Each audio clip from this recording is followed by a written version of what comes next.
श्री चंद्रशेखर आजाद। धन्यवाद सभापति जी। आज हम संविधान की गौरवशाली यात्रा पे जो 75 साल की बात कर रहे हैं, ये इनका काम है मेरा नहीं। माइक। धन्यवाद सभापति जी। आगे सर, आगे आगे। आज हम संविधान की गौरवशाली यात्रा पे बात करने के लिए चर्चा कर रहे हैं। कल से ये चर्चा चल रही है सर। मैंने बहुत सारे दोनों पक्ष के और जितने भी हमारे मेंबर हैं सुना सर, उनको बड़े बड़े नेता हैं सर। इसके भाग 1 में लिखा हुआ है India that is Bharat, Hindustan नहीं लिखा हुआ है सर। लेकिन सारे नेता संविधान पे चर्चा कर रहे हैं, लेकिन हिंदुस्तान ही कहेंगे, भारत कहने की हिम्मत नहीं जुटा पा रहे हैं। ये बड़ा सवाल है सर कि क्या संविधान के हिसाब से बात रखी जा रही है। मैं धन्यवाद दूंगा फूले साहू बाबा साहब अम्बेडकर को और मेरे नेता मान्यवर साहब श्री काशीराम को। 25 नवंबर 1949 को संविधान को सौंपते हुए डॉक्टर बाबा साहब अम्बेडकर ने कहा था कि 26 जनवरी 1950 को हम विरोधाभास भरे जीवन में प्रवेश करने जा रहे हैं। राजनीतिक जीवन में तो हमारे पास समानता होगी, लेकिन सामाजिक और आर्थिक जीवन में असमानता होगी। क्या ये चुनौती आज 75 साल बाद दूर हुई है? भारत ने 26 जनवरी 1950 को संविधान लागू होने के साथ खुद को एक संप्रभु लोकतांत्रिक और गणतांत्रिक राज्य होने का ऐलान किया। लेकिन सर उस समय संविधान की स्थिति ये थी कि जैसे गांव का कोई आदमी, मैं 50 की बात कर रहा हूं, वो 50 साल पहले शहर में आ जाता और बड़े लोगों की महफिल में चला जाता, उस जहां वो खाना खा रहे हो, और वो टेबल पे नैपकिन को खा के जो है कि कहता कि ये तो फीका, क्योंकि वो जानता ही नहीं था, वो समझता नहीं था संविधान को, संविधान है क्या। संविधान उसके लिए महज दस्तावेज था। ये जिम्मेदारी थी राजनीतिक दलों पे कि वो संविधान को व्यवहार में लेके आते। और इसके इतने सारे आर्टिकल हैं, अगर इनको व्यवहार में लाया जाता तो मुझे लगता कि आज देश बहुत बदल गया होता। बाबा साहब ने कहा था कि लोकतंत्र भारतीय भूमि का केवल ऊपरी पोशाक है, उनके अनुसार यहाँ की संस्कृति अनिवार्य तौर पर लोकतांत्रिक है। भारत जैसे गरीब और गैर बराबरी वाले देश में संविधान के जरिए छुआछूत खत्म करना, वंचितों के लिए सकारात्मक उपाय करना, सभी वयस्कों के लिए मतदान का अधिकार देना और सबके लिए सम्मान अधिकार तय करना, ये बहुत बड़ी उपलब्धि थी सर।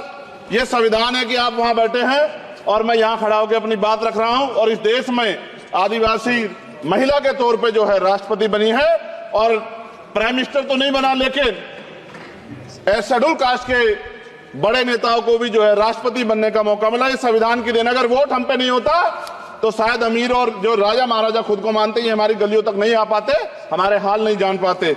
आजादी का मतलब सर सिर्फ अधिकार पाना भर नहीं है, इसके लिए हमारे संविधान में सरकार और नागरिकों के अधिकारों के शासन के कर्तव्यों का विस्तार से उल्लेख किया गया है। बाबा साहब ने संविधान सभा में दिए गए भाषण में कहा था कि स्वतंत्रता आनंद का विषय है, पर अब हमें अपनी जिम्मेदारियों पर भी ध्यान देना होगा। संविधान ने सुनिश्चित किया कि रानी के पेट से राजा जन्म नहीं लेगा, वोट से नेता तैयार होगा। आर्थिक बराबरी के लिए सरकार क्या कर रही है? गरीब और गरीब हो रहा है और अमीर हो रहा है। सुबह उठते कहीं बम की धमकी मिलती, कहीं दंगे की। ये अमृत काल है सर या धमकी काल है? कितना बढ़ रहा है आर्टिकल 15 सर। भारत में आज भी घोड़ी चढ़ने बैठते होती है। प्लीज सर, क्या दलितों को यहाँ भी बोलने नहीं सर, अगर सबको 4 मिनट दे दो, मुझे दे दो।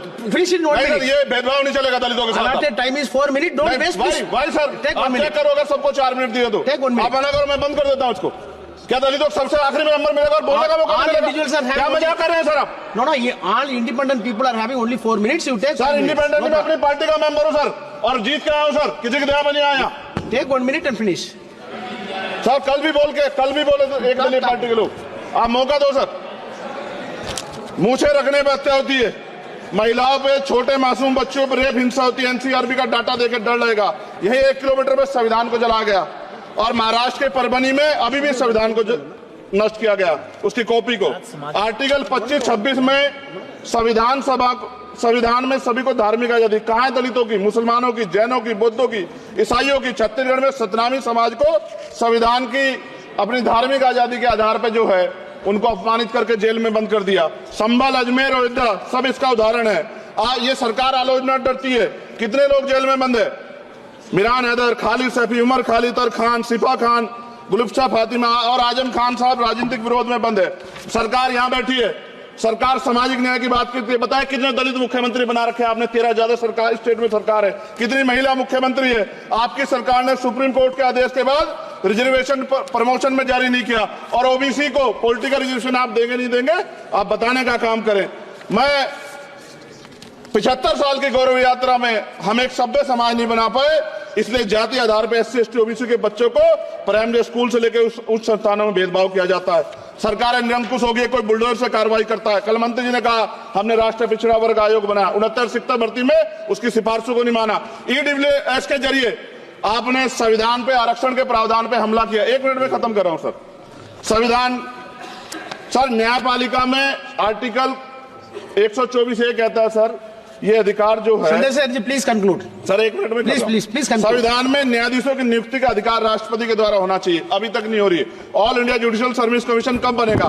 क्या चंद परिवार ही सर जज बन सकते हैं?